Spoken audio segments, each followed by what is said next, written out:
주님 우리 가운데 함께 하십니다. 우리 옆에 분에게도 눈으로 인사하시겠습니다. 주님 우리 안에 함께 하십니다. 함께 하십니다. 함께 하십니다. 네, 오늘도 예배 자리에 함께 하신 우리 모든 분들의 심령과 삶 속에 아버지 하나님께로부터는 은혜와 평강이 넘쳐나기를 축원합니다. 네, 2주 동안에 우리 성도님들 기도해 주셔서 그래도 특별한 문제 없이 또 이렇게 건강하게 또 다시 뵙게 돼서 감사드리고 참 그래도 좀 심적으로 좀 마음에 부담이 있었던 것 같습니다. 좀 다른 제가 지난번에 이어서 두 번째 경기를 해보니까 좀 더 마음에 좀 힘듦이 있었는데 감사하게도 그래도 노예에 참석했던 그 많은 목사님들 중에서 다른 분이 확진자가 나오지 않았다는 것에 또 감사하고 또 그렇게 헌신해 주셨던 위에서 기도해 주셨던 우리 성도님들께 참으로 감사드립니다. 앞으로 하나님께서 더 좋은 걸로 우리 교회 당을 통해서 우리 남서울 중앙교회를 통해서 또 영광을 받으실 줄로 믿습니다. 근데 이제 코비드19 상황이 이번 4월 30일 날 그 발표하면서 3주 동안 또 현재 체제를 유지한다고 합니다. 그래서 앞으로 예배 당에 예배를 하실 분들은 현재 2부, 3부, 4부는 적정 인원이 지금 차 있기 때문에 일부와 저녁 예배 시간에 이렇게 함께 예배당에서 예배하시길 원하시는 분들은 참여하시고 지금 상황에서 어느 곳이든지 간에 마음과 몸을 준비하셔서 그래도 예배자로 항상 준비하시고 예배에 참여하신다면 예배당에 못 나오시는 걸 너무 부담스러워하지 마시고 항상 마음을 주님 앞에 드리면서 적극적으로 예배에 잘 참여해 주시면 감사하겠습니다.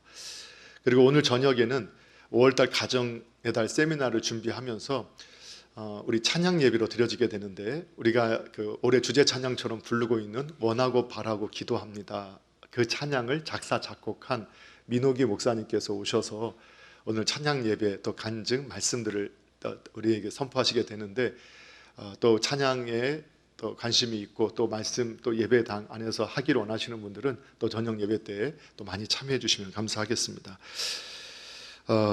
지난 부활절 때 나는 예수님의 부활을 믿습니다라는 제목으로 이미 우리가 우리 신앙 고백 가운데서 예수님의 부활에 대해서 이미 공부를 했었습니다. 그 예수님의 부활을 믿는다라는 게 어떤 의미인가? 그것에 이제 크게 여러 많은 의미들이 있지만 여러분 아마 지금 이제 생각이 잘 안 나실 겁니다. 그렇죠? 몇 주 지나가지고. 그래서 이제 예수님의 부활을 믿는다는 의미가 뭐냐? 그것은 예수님이 부활의 첫 열매가 되는 것을 믿는 것이다. 이전에도 부활한 사람들이 있었지만 잠깐 소생했다 또 죽었던 것이고 영원한 부활, 다시 죽지 않는 부활을 하신 첫 열매가 예수님이셨다. 그것이 나는 예수님의 부활을 믿는다. 그 안에서 우리도 부활하게 될 것을 믿는다는 의미입니다. 그리고 두 번째는 예수님의 부활은 구약의 제사를 온전히 완성했다.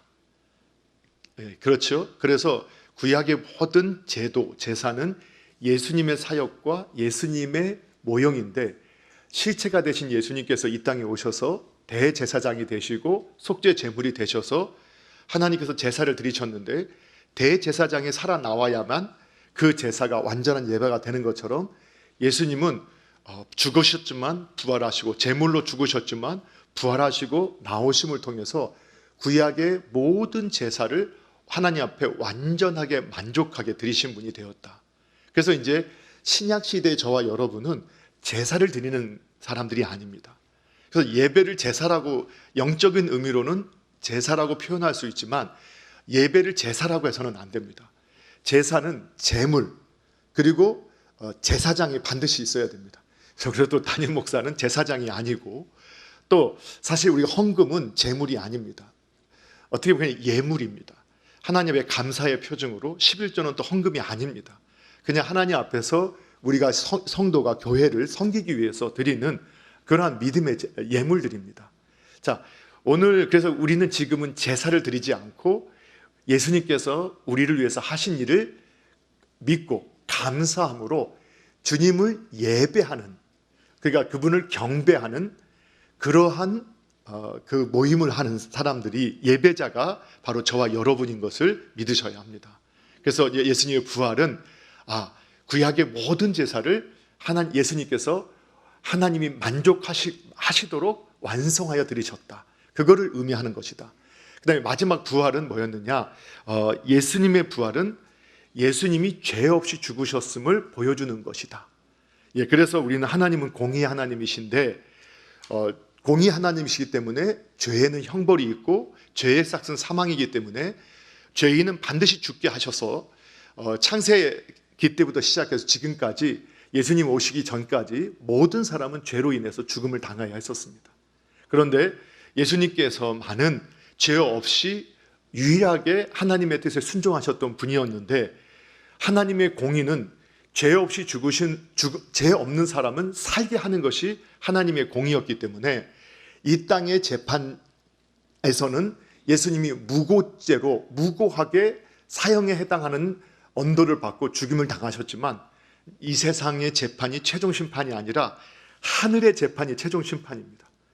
그래서 하늘의 재판관이신 하나님께서 예수님이 죄 없다라는 것을 인정하셔서 예수님을 다시 살아나게 해주셨습니다.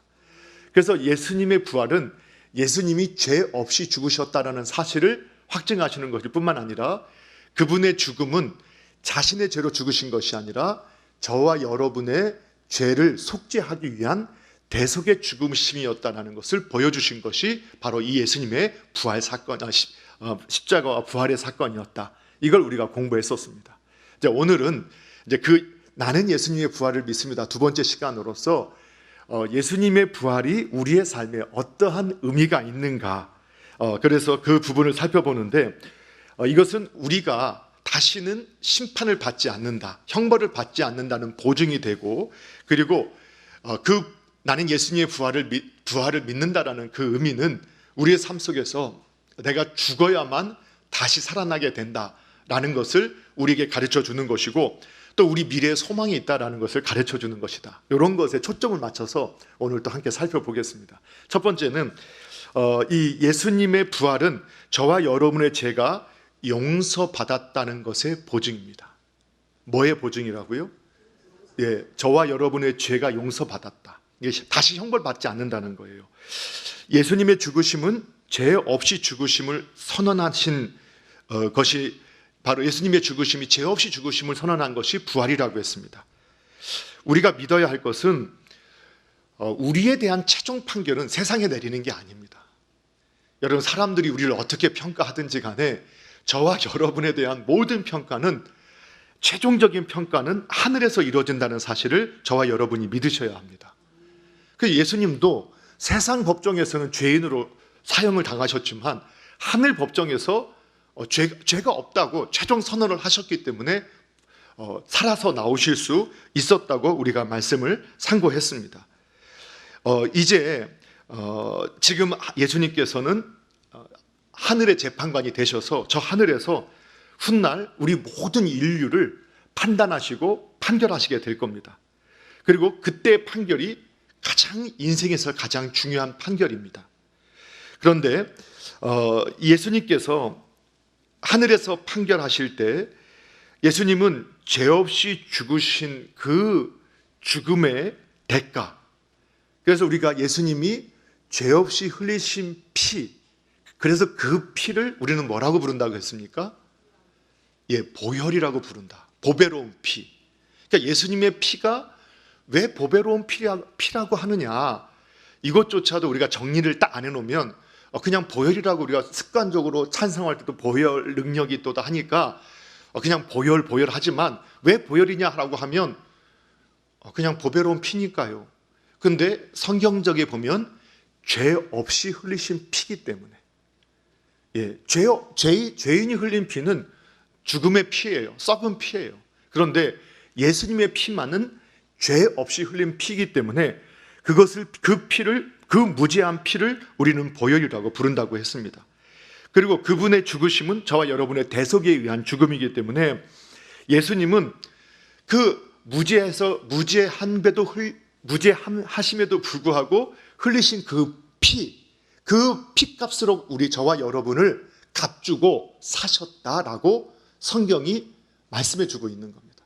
그러니까 다른 걸로 산 게 아니라 예수님이 죄 없이 흘리신 그 피를 값으로 해서 저와 여러분의 죄의 값을 지불하고 모든 형벌에서, 지옥의 형벌에서, 심판의 형벌에서 우리를 건져주셨다는 겁니다.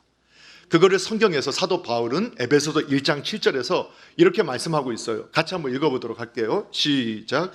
우리는 그리스도 안에서 그의 은혜의 풍성함을 따라 그의 피로 말미암아 속량 곧 죄사함을 받았느니라. 아멘. 예, 사도 바울이 예수님의 십자가의 죽음이 내 죄값을 위한 대속적인 죽음이라는 것을 분명하게 선언하고 있는 겁니다. 믿는 교회된 성도들은 예수님의 부활로 인해서 우리의 죄가 완전하고 깨끗하게 용서받았다는 사실을 확신하셔야 됩니다. 그러면 죄 용서받았다는 게 뭐냐? 형벌을 받지 않는다는 겁니다. 죄를 용서받았다는 게 뭐냐? 지옥의 형벌, 영원한 죽음, 이 죽음에서 우리가 자유하게 되고 형벌을 받지 않게 되었다.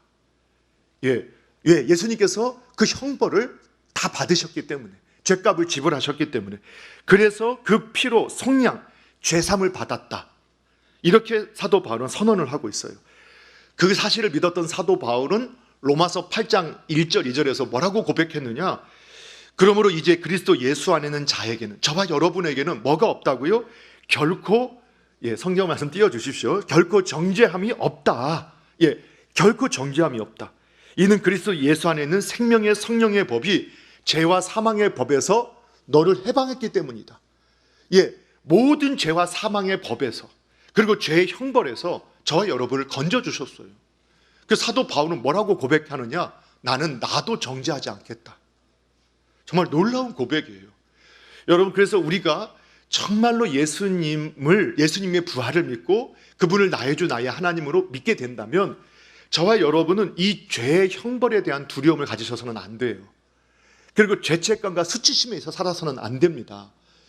우리가 여전히 죄의 인인데도 불구하고 예수님께서 죄값을 지불하셔서 의인이라고 불림을 받지만 여전히 죄 가운데 사는 걸 부정할 수 없어요.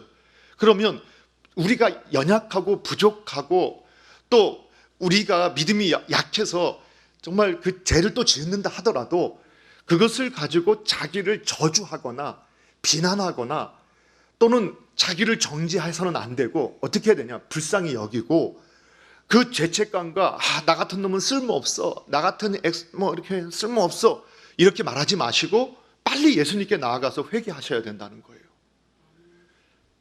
그리고는 다시는 죄책감이나 수치감, 죄의 형벌에 두려움에 살지 말아야 된다는 거예요. 사도 바울이 그걸 우리에게 말씀하고 있는 겁니다. 그래서 사도 바울이 에베소서 1장 14절에서 현대어 성경인데요, 같이 한번 읽어볼게요. 이건 현대어 성경입니다. 시작. 우리 속에 성령께서 임재하시는 것은 하나님께서 우리에게 약속한 모든 것을 실제로 주신다는 보증입니다. 아멘. 여러분, 우리는 보증하면 안 돼요. 자문서 요즘 계속 묵상하는데 절대 누군가를 보증하지 마라. 그건 보증을 지키실 수 있는 분 하나님 한 분밖에 안 계세요. 그래서 우리 보증 서지 말라 계속 말해요. 그런데 하나님만은 보증하실 수 있는 분이에요. 왜? 그분은 속지 아니하시고 영원하신 분이고 그것을 보증할 수 있는 실력, 능력을 갖고 계신 분이잖아요. 그런데 그분이 예수 믿는 저와 여러분에게, 예수님을 영접한 저와 여러분 안에 성령님을 보내주셨다고 말씀하시는 거예요. 그러니까 여러분, 예수님을 믿는 저와 여러분 안에 성령 계심을 믿으셔야 됩니다. 그런데 그 성령님을 왜 보내주셨느냐? 저와 여러분이 구원받았다는 사실을, 그리고 그 복음 안에서, 예수님 안에서 영원한 생명, 죄의 저주, 형벌, 죽음, 사망, 율법의 매임, 이 모든 것의 값을 다 지불하셨다. 이제는 그것이 우리 삶에 영향을 미치지 못하고 예수님 안에서의 행복, 기쁨, 평안, 자유, 이 모든 것을 보증해 주셨다라는 확신을 가지라는 거예요. 그 확신을 가지도록 보증해 주시기 위해서 성령님을 보내주셨다는 거예요. 사랑하는 성도 여러분, 그러므로 예수님의 부활은 예수님의 십자가의 죽음으로 내 죄가 용서받았다는 하나님의 보증이라는 사실을 믿으시기 바랍니다.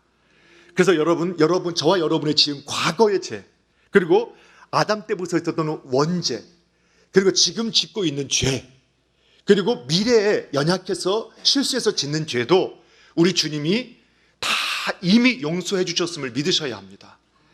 그리고 그 죄의 형벌이 저와 여러분의 삶에 미치지 못한다는 사실을 확신하셔야 돼요. 별로 확신을 안 하시는 것처럼 하시는데 확신하셔야 됩니다. 자, 그런데 여기서 우리가 복음을 좀 이해하지 못하는 분들이 종종 이런 질문을 해요. 그게 뭐냐? 아니, 예수님께서 우리의 과거, 현재, 미래의 죄까지 다 용서해 주신다고 하면, 내가 이미 다 용서받았다고 하면 나는 이 세상에서 아무렇게나 살아도 괜찮은 거 아닌가? 여러분 어떨까요? 우리는 지금 아니라고 하지만 또 그런 생각 할 수 있을 것 같지 않으세요? 예, 정말 이것은요, 초대교회 때부터 그런 말을 하는 사람들이 있었어요. 그리고 어떤 분들이 이렇게 말해요. 야, 교회 다니는 사람들은 정말 이해가 안 돼. 대부분 이제 교회를 다녔다가 실망하고 떠난 분들이 이런 질문을 하기도 하고, 요즘처럼 사회적인 문제, 정치적인 문제가 있을 때마다 그분들이 다 크리스천들이 참 많은 걸 보면서 내로남불이라 하는 그 안에 그 교회를 다니는 분들이 많은 걸 보면서 세상 사람들이나 교회에 실망하고 떠난 분들이, 야, 나는 참 예수님은 좋은데 교회 다니는 사람 이해할 수 없어. 자기 멋대로 살고 자기 멋대로 뒤에서는 정말 그렇게 더럽게 살면서 그냥 일주일에 한 번 교회당 나가가지고 굉장히 거룩한 척 막 울면서 용서해 주십시오 하고 울고 나면 똑같이 와서 또 그렇게 살아. 그런데 다 용서받았대. 여러분 그런 질문 받아본 적 있으신가요? 예, 저도 자주 들었어요. 그러나 이 질문은 사실 잘못된 것입니다. 정말 예수님을 영접하고 부활하신 예수님을 믿는 저와 여러분이 과거, 현재, 미래의 죄가 용서받았다는 사실을 믿는 성도는 결단코 죄를 지으며 살 수 없습니다. 왜 그러느냐? 과거에는 저와 여러분이 죄의 종이어서 지금 세상 사람들이 막 의를 세운다고 하면서 분노하고 더 악을 행하고, 악을 없애기 위해서 더 큰 악을 없애기 위해서 우리가 하는 악은 괜찮다라는 이런 포장들을 저희가 볼 때 왜 크리스천들이 불편하고 그걸 받아들이기 어려워요? 예, 절대 하나님의 기준에서는 그 악이라는 것을 알기 때문이에요. 그렇죠. 자, 그래서 오늘 성경 본문 말씀이 고린도전서 15장이 부활장 아닙니까? 그런데 이 본문 15장에서 우리 함께 읽으셨던 말씀에 우리 32절부터 잠깐 다시 한번 천천히 읽어보십시오. 이게 이제 사도 바울이 그런 질문을 하는 사람들에게 또 실제로 또 그렇게 용서받았다고 하면서 죄 가운데 사는 교회 다니는 사람들이 했던 말씀이 이 말씀이에요. 자, 32절부터 같이 읽어볼게요. 시작. 내가 사람의 방법으로 에베소에서 맹수와 더불어 싸웠다면 내게 무슨 유익이 있으리요? 죽은 자가 다시 살아나지 못한다면 내일 죽을 터이니 먹고 마시자 하리라. 속지 말라. 악한 동무들은 선한 행실을 더럽히나니 깨어 의를 행하고 죄를 짓지 말라. 하나님을 알지 못하는 자가 있게로 내가 너희를 부끄럽게 하기 위하여 말하노라. 아멘. 사도 바울이 그러는 거예요. 부활하신 예수님을 믿고 과거, 현재, 미래 죄가 용서받았다는 사실을 믿는 사람이라면, 그 부활을 믿는 사람이라면 죄 가운데 살 수 있느냐? 아니다. 그러면 그렇게 말하고 사는 사람 어떤 사람이냐? 하나님을 알지 못하는 사람이다. 여기서는 지금 하나님을 알지 못해서 그런 거다. 교회를 다니면 나 예수님 믿어요 하지만 실은 예수님 안 믿는 거라는 거예요. 또 아니면 조금 더 성경을 더 깊이 보면 고린도 교회에서도 영적인 어린아이, 성숙하지 못해서 그럴 수는 있어요. 그런데 오늘 본문에서는 네가 하나님을 알지 못하니까 그런 거다. 정말 하나님의 종이 된 사람은 어떠느냐? 내 안에 누가 계세요? 예수님, 성령님이 계셔서 빛을 비춰주셔서 악한 일을 괴로하게 만들고 그리고 슬퍼하게 만들어요. 그래서 그 죄를 짓지 못하게 만들어요. 여러분, 그래서 예수님을 바로 영접하고 예수님 말씀대로 순종하려고 몸부림치며 살았던 사람들의 특징이 뭐냐? 정말 나는 악한 죄인입니다 라는 것을 깨닫는 거예요. 여러분, 우리가요 정말 원수 같은 사람을 사랑해 보려고 몸부림쳐 보면요, 사랑하려고 하면 할수록 미움이 더 찾아오는 저 자신을 발견하게 돼요. 아예 포기하고 도망간 사람은 정말 사랑하는 것이 얼마나 어려운지 알지 못해요. 그런데 하나님 말씀을 붙잡고 그 원수라도 사랑하려고 몸부림치다 보면 내 안에 사랑할 수 있는 실력이 없다라는 것을 깨닫게 돼요. 그래서 너무 괴로운 거예요. 주님은 사랑하라고 말씀하시는데 사랑한 실력이 없어요. 여러분, 정말 술을 드시던 분들이 술 끊으시려고 노력하셨던, 담배를 피시던 분들이, 사람들이 이렇게 말해요. 나 담배 언제든지 끊을 수 있어. 나 술 언제든지 끊을 수 있어. 그건 지금까지 못 끊잖아요. 정말 끊으려고 몸부림 쳐봤던 분들은 정말 그게 어렵구나. 그리고 세상 속에서 내가 술 안 마시겠다고 결심하고 안 마셔보려고 몸부림 친 분들은 정말 사회생활을 포기하면서까지 이럴 수 있을까 하는 갈등들을 경험하면서 이건 정말 내 힘으로 할 수 없는 거야 하는 걸 깨달아요. 그 사도 바울이요, 나는 죄인의 괴수입니다, 이 표현은 그가 하나님 말씀대로 살아보려고 몸부림치는데 몸부림치면 칠수록 하나님 말씀대로 살지 못하는 자신을 발견한 한탄이고, 그래서 오늘 7장, 로마서 7장에서도 누가 나를 이 허무한 것에서, 이 악한 걸 나를 건져낼 수 있겠느냐? 없다라는 거예요. 그 죄인의 괴수가 겸손의 표현이 아니에요. 믿음대로 살아보려고 했던 사람들의 고백인 줄로 여러분 믿으셔야 됩니다. 그렇기 때문에 여러분, 저희가 정말 제가 정말 우리나라 사람 다혈질이라고 했잖아요. 악한 것을 보면 또 정말로 거짓말을 하고 잘못된 것을 할 때마다 우리가 분노하는 것을 예전에는 당연하게 여겨 그걸 옳다고 생각했어요. 그런데 그리고 저한테 위해를 가는 사람을 제가 보복하고 복수하는 것은 오히려 정당하다고 제가 생각했어요. 그런데 예수님을 믿고 나서 성경을 딱 펼쳐보니까 뭐라고 말씀해요? 너 복수하지 마. 요즘에 잠언서 잘 묵상하고 계시죠? 예, 복수하지 마라. 원수가 없는 건 누구에게 있다겠어요? 하나님께 있다. 너는 오히려 원수를 어떻게 하라고요? 사랑해라. 그래서 그 말씀대로 내가 화를 품지 않으려고 몸부림 쳐보면 쳐볼수록 제 안에 더 미움이 막 싹트고 이 분노의 감정이 살아오는 거예요. 그래서 항상 크리스천들은 왜 교회에 오면 울까? 사람들은 몰라요. 믿음대로 살려고 몸부림쳤던 분들이 교회당에 오면 울 수밖에 없는 거예요. 주님 도와주시지 않으면 정말 저 이거 끊을 수 없고, 정말 주님 도와주시지 않으면 주님 말씀대로 살 수 없습니다. 그런데 마음껏 죄를 짓는다고요? 마음껏 죄를 지으며 살 수 있다고요? 아니죠. 그럴 수 없다라는 거예요. 오늘 이것을 우리에게 말씀하는 거예요. 정말로 복음을 바로 알고 예수님을 영접한 사람은요, 자기 마음대로 살지 않아요. 함부로 살지 않아요. 죄의 종이 아니라 하나님의 종이 되었기 때문에 이제는 하나님의 뜻에 순종하려고 몸부림치게 됩니다. 그래서 예수님을 바로 알고 믿는 사람은 세상의 인격을 뛰어넘는 예수님의 인격을 닮아가게 되고, 세상의 가치를 뛰어넘는 하늘의 가치를 위해 사는 사람들이 되어져 가게 되어 있습니다. 사랑하는 성도 여러분, 오늘 저와 여러분이 정말로 이 부활의 주님을 영접하고 사는 사람들로서 이 땅 가운데서 그 주님이 우리를 대속하시고 우리의 죄를 대속하시고 과거, 현재, 미래의 죄를 다 용서하셨다, 죄의 형벌에서 다 건져주셨다, 그렇게 하시는 그 믿음을 오해하고 너희들은 네 마음대로 살면서도 괜찮다고 하느냐라고 말하는, 그리고 실제로 교회 안에서도 우리가 다 용서받았으니까 아무렇게나 살아도 괜찮다, 그래도 우리는 천국 갈 수 있다라고 말하는 그 어리석은 자들의 입을 막는 그런 복된 분들이 되시기를 주님의 이름으로 축원합니다. 자, 두 번째는 예수님의 부활은 우리에게 어떤 의미가 있느냐?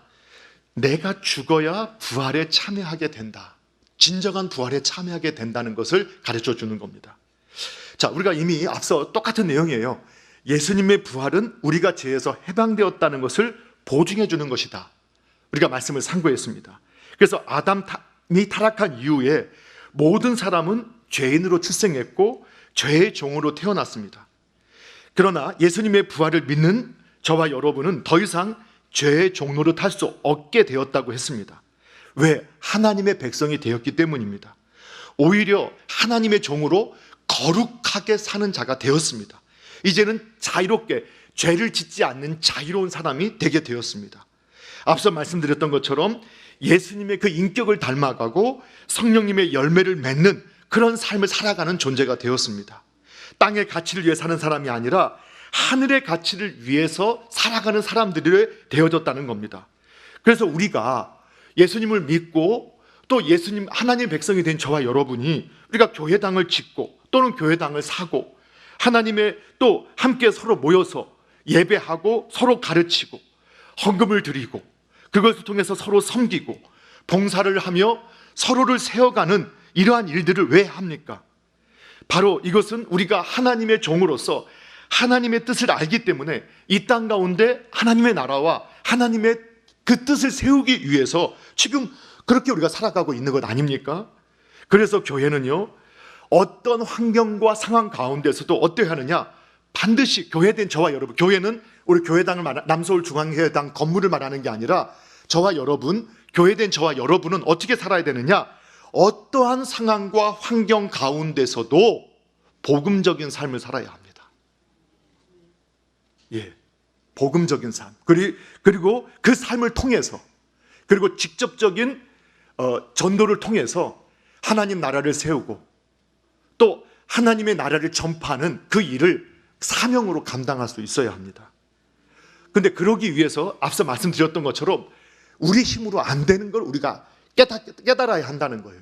그래서 예수님을 믿고 처음에는 자유했던 사람들이 정말로 몸부림치며 내 죄와 싸워보니까 정말로 이것은 하나님의 은혜가 필요하구나. 그걸 깨닫게 되는 거예요.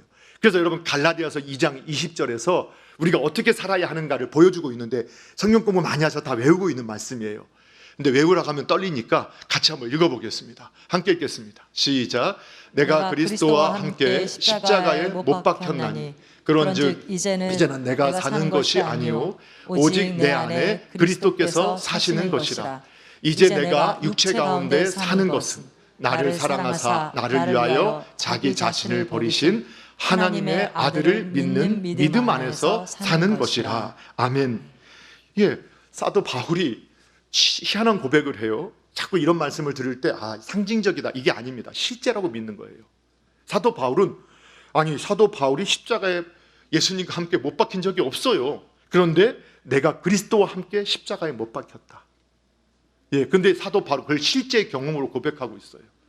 그래서 우리가 성경을 이해하면서 하나님은 무한하신 분이고 우리는 유한한 존재라는 것을 항상 기억해야 되고, 하나님의 존재의 방식을 우리가 논리적으로 말로는 이해하지만 실제 존재 방식은 유한한 우리의 지혜를 가지고는 사실은 그 방식을 바로 알 수가 없어요. 그러나 오늘 성경에 보게 되면 하나님은 영원히 현재를 사시는 분이십니다. 예, 그 사실을 믿으시죠.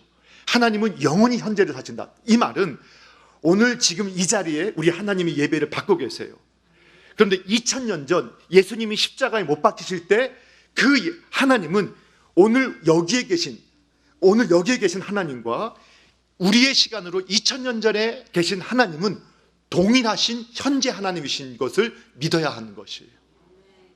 예, 하나님은 영원하신 분이에요. 시간이 없는 분이고 시작과 끝이 없는 분이란 말이에요. 그래서 믿음이 뭐냐? 믿음은 저와 여러분이 예수님과 하나 되는 것이라고 했어요. 그래서 성경에 보면 너희가 내 안에, 내가 너희 안에, 그렇게 돼야 된다고 해요. 뭘로? 믿음으로. 우리가 예수님을 영접할 때 예수님을 영접한다는 게 받아들인다는 거예요. 예수님을 믿는단다. 그리고 예수님을 내 마음에 모실 때 어떻게 됐느냐? 예수님이 내 안에 들어오셨어요. 그리고 나는 예수님 안으로 들어가게 되었어요. 그래서 참 우리가 보면 신비한 말이지만 실제로 저와 여러분이 예수님을 믿을 때 어떤 일이 벌어지느냐? 예, 예수님과 함께 십자가에서 바울처럼 함께 죽은 거예요. 그리고 예수님이 부활하실 때 그 안에서 저와 여러분도 다시 새 사람으로 태어나게 됐다. 그런데 이렇게 새로운 피조물이 된 저와 여러분은 이제 왜 사느냐? 삶의 목적이 분명하다는 거예요. 이제는 나를 위해서 살지 않아요. 누구를 위해서요? 예, 나를 위해서 죽으셨다가 다시 살아나신 하나님의 아들을 믿는 그 믿음을 가지고 그분을 위해서, 그분의 나라를 위해서 살아가는 거예요. 예, 그걸 말해요. 근데 내가 십자가에 못 박혀 죽었기 때문에 예수님과 함께 살아났다는 거예요. 그런데 사도 바울이 오늘 31절에서 뭐라고 고백합니까? 다시 한번 읽어볼게요. 15장 31절 함께 읽어보도록 하겠습니다. 함께 있습니다. 시작. 형제들아, 내가 그리스도 예수 우리 주 안에서 가진 바 너희에게 대한 나의 자랑을 두고 단언하노니 나는 날마다 죽노라. 아멘. 날마다 죽노라. 성도 여러분, 요즘에 참 어렵죠. 그러나 참 어려운 환경 가운데 있어요. 팬데믹 가운데. 그런데 교회된 성도는요, 이 환경을 바라보고 사는 사람들이 아닙니다. 여러분, 코비드19 이 팬데믹 상황 가운데서 여전히 그래도 은혜 가운데 참 호황을 누릴 수도 있고 잘 이겨나가는 분도 있지만 참 어려움을 겪는 분들도 참 많습니다. 어제 이제 신문을 보다 보니까, 물론 지면 신문을 좀 안 보고 인터넷 신문을 좀 보다 보니까 경향신문 기사가 눈에 띄었는데, 정부 그 통계를 발표하는데 자영업 창업자 수는 발표를 하지만 폐업자 수는 민감한 상황이라서 발표하지 않는다라는 내용이 나왔어요. 이것은 그만큼 지금 자영업자들, 일반 국민들이 참 많이 힘들고 어렵다라는 것을 반증해 주는 내용이라고 확인할 수 있을 것 같아요. 그런데 그 기사에 점포거를 이제 자영업을 하다가 그 점포를 철거할 때 그 지원금을 주나 봐요. 저도 이제 그 자세히 잘 몰랐었는데, 그 자영업자들이 폐업할 때 지원금을 신청을 하면 뭐 조건에 맞으면 그 지원금을 주는 것 같은데, 그 통계가 18년, 19년, 20년 나왔더라고요. 근데 18년 통계는 630여 건. 그런데 19년 통계는 4,580여 건. 그리고 작년 통계는 11,500여 건이었어요. 그러니까 18년 내서 10배, 20배, 그리고 올해는 더 많이 늘어나고 있다는 이런 말들을 들어요. 참 어렵죠. 코로나 사태가 장기화되면서 사람들이요, 저처럼 이제 억지로 자가격리를 하는 분도 있지만, 근데 사실 여기 계신 많은 분들이 다 자발적 자가격리를 하고 계시지 않나요? 무서워서 저도 이번에 2번째 하고 나서는 절대 이제 그 사람들 만나서 식사하는 자리만큼은 그래서 고민이에요. 어버이날은 어떻게든 좀 잠깐 뵙고는 와야겠지만, 어쨌든 그 다른 분들 약속 있으면 식사 자리는 안 만들고 잠깐 만나고 그냥 오던가 이렇게 하게 돼 있고, 제가 신방한 보고서를 보다 보면 우리 권사님, 집사님, 우리 그 은퇴하신 장로님들 뵈니 그 보고서에 보니까 밖에를 아예 못 나가신대. 그냥 잠깐 밖에 나가 잠깐 걷고 오시고 두 분이서 이렇게 하시고 오고 밖에를 못 나가. 자발적인 자가격리. 그러다 보니까 어떤 일이 벌어지느냐, 사람들의 우울증이 급속하게 늘어났대요.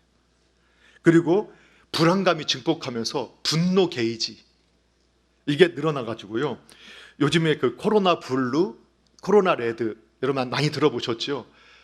뉴스에서도 많이 나오고 심지어는 책도 나오는데, 이게 코로나 블루는 이 코로나로 인해서 우울증을 갖게 되는 것을 코로나 블루라 하고, 그리고 코로나로 인한 이 현상 가운데서 막 너무 같이 이렇게 있다 보니까 서로 상처 주고 아파하면서 분노를 참지 못하는 그것을 코로나 레드라고 한대요.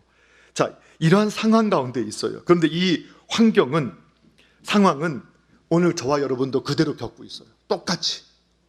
그렇죠? 그런데 여러분, 우리가 지난 시간에도 함께 말씀을 상고했던 것처럼 환경과 상황은 십자가가 아니라고 했습니다. 예, 이 환경과 팬데믹 환경과 상황은 십자가가 아닙니다. 십자가는 뭡니까?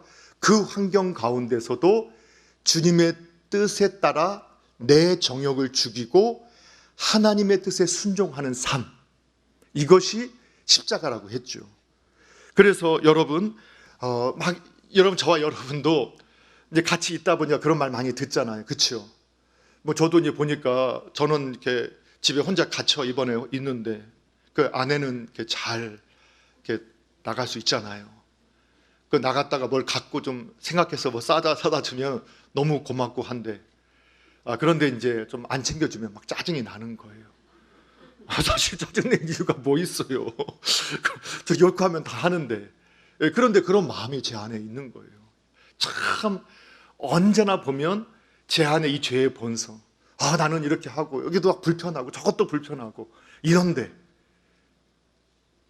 근데 그때 그 마음을 십자가에 못 박아 죽이는 것. 여러분, 다 그런데 세상에 지금 팬데믹 때문에 다 뭐 팬데믹 블루를 하고 팬데믹 레드라고 한대. 내가 지금 짜증내는 거는 아무것도 아니야. 내가 지금 이렇게 우울증에, 내가 이렇게 두렵고 불안한 거는 다 겪는 거래요. 아니요. 여러분, 그 불안한 마음이 들 때, 두려운 마음이 들 때, 이 상황 가운데서 나의 안에 죄의 욕구대로 짜증과 분노의 감정들이 들 때, 우울증이 들 때 아니라고 말할 수 있어야 됩니다. 그리고 그 욕심과 욕망과 그리고 모든 이 우울증과 이것들을 십자가에 못 박아 죽이셔야 합니다. 예수님이 죽은 척 하신 게 아니에요. 성경은 죽어야 산다고 말하는 거예요. 그럴 때만이 부활을 경험하게 되고 하나님이 살려주는, 살게 하시는 영광을 볼 수 있게 하신다라는 거 성경이 말씀하고 있습니다. 사랑하는 성도 여러분, 오히려 이 어려운 상황 가운데서 그 상황과 환경 가운데서 여러분, 그 상황과 환경이 십자가라고 그 환경을 보면서 힘들어하지 것이 아니라 그 상황과 환경 가운데서 하나님의 말씀대로 순종하려고 몸부림치는 것이 십자가를 지는 삶이다. 그래서 오히려 남서울중앙교회당에 속해 있는 성도님들은 내가 우울해질 때, 내 안에 짜증이 날 때, 분노의 감정이 일어날 때, 그리고 죄의 욕망이 살아나고자 할 때, 또 옛날로 돌아가서 너무 답답하니까 어떤 분이 그러더라고. 오랜만에 소주나 다시 한번 땡겨볼까? 뭐 이런 마음이 들 때, 그럴 때 다시 그것을 십자가에 못 박아 완전히 죽여놓을 때, 그 죄의 욕망을 계속 풀어놓으면 죄의 종이 되어지게 됩니다. 십자가에 죽이면 어떻게 하시느냐? 하나님이 다시 살아나게 하실 줄 믿으시기 바랍니다. 더 복되고 새로운 생명으로 우리를 살아나게 하실 것을 믿으셔야 합니다. 그런 은혜가 오늘 저와 여러분이 함께하기를 축원합니다. 그래서 우리도 바울의 고백처럼 나는 날마다 죽노라. 이 말은 다른 말로 나는 날마다 부활하노라. 이러한 고백이 저와 여러분의 고백이 되기를 축원합니다. 마지막 세 번째는 이 미래에 대한 소망을 가지고 이 살게 하는 것이 예수님의 부활의 의미입니다. 우리가 예수님의 부활을 믿는다는 것은 미래에 대한 소망을 가지고 살게 한다는 겁니다. 여러분, 예수님의 부활은요, 육체의 죽음이 우리의 인생의 끝이 아니라는 것을 보여주는 사건이었습니다. 또한 예수님의 부활은 우리 성도들의 부활을 예고해주는 부활의 첫 열매였습니다. 저 여러분도 부활합니다. 확신하셔야 됩니다. 성도회가 이 땅에서 죽음을 맞이합니다. 그러면 예수님을 바로 영접한 분은 그 영혼은 바로 낙원에서 주님과 함께 있습니다. 주님과 함께 있어요. 그러나 몸은 아직 부활하지 않았어요. 그런데 예수님이 완전한 새로운 몸 가지고 부활하셔서 부활의 첫 열매가 되셨던 것처럼 저와 여러분도 예수님의 부활하신 몸과 동일한 몸을 입고 다시 살아내게 될 것을 여러분 믿으셔야 됩니다. 그래서 세상의 삶을 우리가 여기에 집착해서는 안 되고 하늘의 삶을 바라보면서 가는 겁니다. 자, 이 사실을 우리가 새롭게 부활할 것을 보여주면서 뭐라고 말씀하시느냐? 고린도전서 15장 오늘 같이 읽으셨던 말씀의 42절부터 44절에 이렇게 나와 있어요. 같이 앞을 보시던가 성경을 보시면서 읽어보겠습니다. 시작. 죽은 자의 부활도 그와 같으니 썩을 것으로 심고 썩지 아니할 것으로 다시 살아나며 욕된 것으로 심고 영광스러운 것으로 다시 살아나며 약한 것으로 심고 강한 것으로 다시 살아나며 육의 몸으로 심고 신령한 몸으로 다시 살아나나니 육의 몸이 있은즉 또 영의 몸도 있느니라. 아멘. 여러분, 나중에 우리 부활하게 됨을 믿으셔야 됩니다. 죽음이 끝이 아닙니다. 성도만 영원히 사는 게 아니에요. 여러분, 모든 사람이 영원히 살아요. 그런데 성경 이 부분은 좀 무서운 부분이죠. 그런데 예수님 믿는 분들은 무서워할 필요는 없죠. 왜? 예수님을, 하나님을 믿지 않고 하나님의 말씀을 불순종했던 사람들은 영원한 지옥에서 산다고 성경이 말해요. 말씀하고 있어요. 근데 저와 여러분은 영원한 낙원 천국에서 살게 된다고 성경이 말씀해 주고 있어요. 그렇기 때문에 죽음이 끝이라고 생각하지 말아야 된다는 거예요. 그래서 아까 사도 바울이 부활이 없다면 우리 마음대로 살자 이렇게 너를 속이지 않겠느냐, 그런 속임에 속지 마라. 죽으면 끝이다는 말에 속지 마라. 영원히 산다. 여러분 속지 마십시오. 죽으면 끝 아닙니다. 영원히 삽니다. 그거를 우리에게 말씀하는 거예요. 그렇기 때문에 그때 우리가 어떤 몸이 있느냐, 완전한 다른 몸을 입어요. 썩지 않고 지금은 약하지만 아주 강하고 신령하고 영광스러운 몸을 입게 된다는 거예요. 그럼 그 몸이 어떤 몸입니까? 저한테 물어보지 마세요. 저도 몰라요. 제가 몰라요. 그게 어떤 몸인지. 지금 저 몸은 아닐 것 같아요. 홀쭉해지거나 좀 하면서 아주 건강한 몸이 될 거라고 믿어요. 그런데 그거는 천국 가서 확인하면 되는데, 여러분 예수님이 재림할 때 분명히 저와 여러분 이미 앞서간 우리 성도님들이 무덤에서 일어나서 새로운 몸을 입고 예수님을 영접한다고 말씀하신 것처럼 그렇게 될 줄 믿습니다. 그리고 저와 여러분 중에서 혹시 예수님이 재림하실 때 죽지 않고 살아서 재림을 보게 된다면 그때 살아있는 몸이 변화되어서 예수님을 영접하게 될 것입니다. 이것이 성경의 약속이에요. 자, 그대로 되는 걸 믿습니다.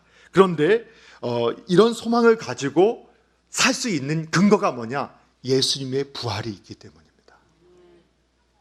예수님의 부활이 있기 때문에. 여러분 그 소망을 단단히 붙잡으시길 바랍니다.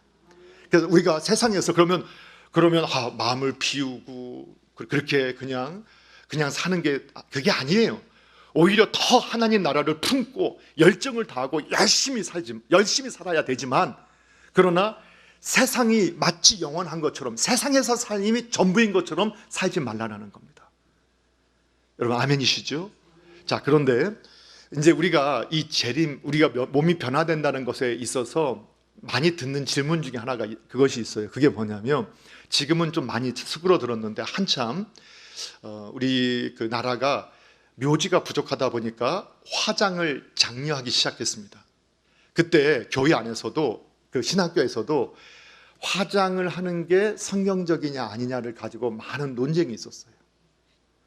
그리고 어떤 극단적인 분들은 글들이 지금도 인터넷에 돌아다니는 글에는 화장은 불교나, 우리 잘 알고 있는 우리한테는 문화에서는 불교나 이교도 문화이지 크리스천 문화가 아니기 때문에 부득이하지 않으면 매장을 하는 게 맞고 화장을 하는 것은 안 된다. 그러다가 어떤 분은 강하게 화장은 이교도에 참여하는 거기 때문에 구원이 없다라는 강한 말까지 하는 분이 있었어요. 그걸 가지고 질문을 받았던 적이. 지금은 궁금하지 않으시죠? 또 너무 주변에서 화장을 많이 하시니까 당연히 그렇게 하는 것처럼 이제는 좀 모든 문화가 정착이 된 것 같아요.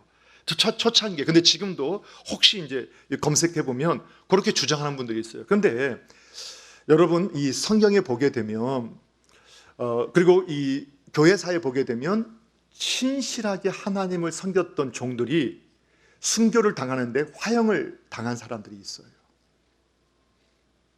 그러면 그분들은 어떻게 되는 건가?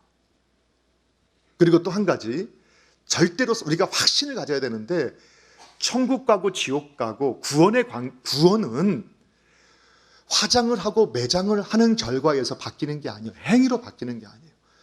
여러분 술 마시고 담배 핀다고 해서 천국 가고 지옥 가는 게 갈리는 게 아니에요. 그거는 건덕의 문제고, 또 그냥 삶의 그 덕을, 믿음의 덕을 세우는, 그리고 성숙과 미성숙의 모습으로는 우리가 판별할 수 있지만, 천국 지옥을 술 마시면 천국 가고 지옥 가, 이 정도 유치한 수준에 머물러서는 안 됩니다. 그리고 화장을 하고 매장을 따라서 천국 가고, 아니요, 성경은 그런 걸 말하지 않아요. 오직 예수 그리스도를 나의 주 나의 하나님으로 바로 믿으면 구원 받습니다. 천국 가고 지옥 가는 영원한 구원의 기준은 예수님을 정말로 바로 나의 주 나의 하나님으로 믿고 있느냐 믿고 있지 않느냐, 그거 하나밖에 없다는 사실을 확신하셔야 돼요. 어느 게 더 덕스럽느냐, 이거는 우리가 말할 수 있어요. 그래서 여러분, 우리 순교자들 중에 화형을 당한 분이 있고요. 그 다음에 최근에 물리학자들이 놀라운 법칙을 하나 발견했죠. 그게 뭐냐? 질량 보존의 법칙이라는 거 혹시 들어보셨어요? 예, 질량은요, 이 우주에 하나님께서 이 세상을 딱 만드셨을 때 그 총체가 있는데 우주의 총체는 변화되지 않는다는 거예요. 변화되지 않는다는 거예요. 그러니까 우리가 화장을 했든 매장을 했든 아니면 수장을 했든 사람이 사라지고 그 수장을 하면 물고기가 와서 다 뜯어 먹으면 그 물속에 뱃속에 들어가서 다 소화돼서 다 뱉어버리면 끝나느냐? 근데 놀랍게도 모든 이 우주의 질량은 변화되지 않는다는 거예요. 그러니까 저와 여러분이 죽어서 흙으로 돌아가도 어딘가에 흩어져서 우주 어딘가에 있는 거예요. 제 말이 아니라 이렇게 물리학에서 그렇게 말을 해준다는 거, 그거를 과학자들도 발견한 거예요. 그러니까 수장을 하든 화장을 하든 매장을 하든 우리의 몸은 이 지구에 있든 우주 어느 곳에 다 있다라고 여러분 믿으셔야 돼요. 이거는 과학으로 말하는 거예요. 그런데 예수님이 재림하실 때 그 흩어졌던 몸들이 다시 오고 낙원에 있던 우리 영혼이 결합되어서 새로운 몸을 입게 된다. 여러분, 그 확신을 가지시기 바랍니다. 자, 그러면 이 말씀을 정리합니다. 사랑하는 성도 여러분, 예수님의 부활을 통해서 저와 여러분이 모든 죄, 그리고 모든 죄의 값에 형벌에서 용서함을 받았다라는 사실을 믿으시기 바랍니다. 과거, 현재, 미래의 모든 죄가 예수님의 보혈로 씻음받게 되었고 저와 여러분은 형벌의 두려움에서 벗어나셔야 합니다. 그리고 이제는 죄의 종이 아니라 하나님의 종으로 죄의 욕구, 세상에 살아가면서 죄의 욕망, 두려움, 우울함, 분노, 그리고 우리 이 안에 있는 모든 악한 것들을, 하나님의 뜻에 반하는 것들을 깨닫게 되면, 하나님이 보여주시면 이거를 내버려 두지 마시고 키우지 마시고 바로 십자가에 못 박아 죽이시면 하나님께서 어느 순간 예수님의 인격과 그리고 하나님의 그 하늘의 가치를 추구하는 그러한 사람으로 우리를 만들어 가시는 것을 발견하게 될 것입니다. 사랑하는 성도 여러분, 이 세상엔 전부가 아닙니다. 또 영원한 세상이 있음을 확신하셔야 됩니다. 예수님의 부활의 몸은 저와 여러분이 이러한 몸을 입고 그 영원한 세계에서 살게 될 것을 확증해 주신 것입니다. 이제는 이 땅에 살아가는 동안에도 저와 여러분이 사도 바울의 고백처럼 이제는 내가 나를 위해서 사는 것이 아니라 나를 위해서 죽으시고 살아나신 예수님과 그분의 나라를 위해서, 그분의 영광을 위해서 살겠노라, 이렇게 고백하고 다짐하는 복된 우리 남서울중앙교회당의 교회로 부름받은 저와 여러분 교회 되시기를 주님의 이름으로 축원합니다. 기도하겠습니다. 하나님 아버지, 감사합니다. 오늘도 저희들에게 귀한 은혜 허락하여 주시고 오늘도 예수님의 부활을 믿는 믿음으로 살게 하신 것 감사드립니다. 이 땅에서 확신 갖게 하여 주시고 위축되지 않게 하여 주시고 또 죄의 그 형벌의 두려움을 갖지 않게 하여 주시고 믿음으로 담대하게 주님의 나라와 영광 위에 하나님의 종으로 쓰임받게 하여 주시며 영원한 소망 가운데 승리하는 복의 통로들이 되게 하여 주시옵소서. 예수님의 이름으로 기도하옵나이다. 아멘.